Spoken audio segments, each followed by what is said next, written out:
nesmiselno intenzivno zdravljenje je strokovnega in z etičnim, to, kar si predstavljam pač pod podaljševanje življenja, je z strokovnega in z etičnega stališča napačno ravnanje.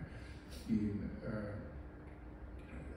za odločitev, da se to opusti ali da se ne, torej imamo dve možnosti, ali da nekega intenzivnega zdravljenja ne upeljemo ali pa da ga opustimo.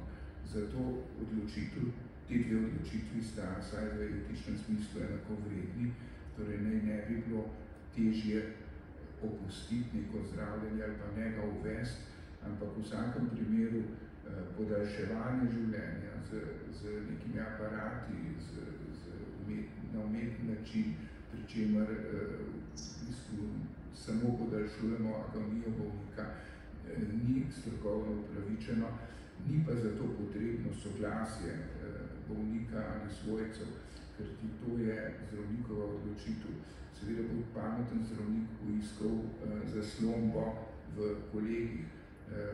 Ni pametno, če takšno odločitev sprejme en sam zdravnik, vedno je koristno, da se posvetuje recimo s kolegijem, z drugimi zdravniki oddelka, ampak potem je treba na sočutni način o tem obvestiti svojce. Pacient je v takem primeru običajno ni več sposoben odločanja, ampak se obvesti svojce in se jim na sočutni način pove, v čem je stvar.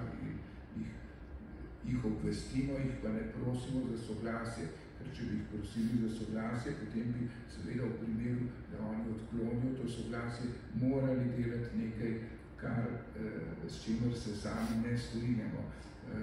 In tudi zdravnik, kot je bilo že nekajkrat rečeno, ima svojo avtonomijo in da ne moreš prisiliti, da bi šel recimo operirati pacienta, ki je brezupno bolan, ali uvajati neke respiratorje, nekih umetnih načinov podaljševanja življenja.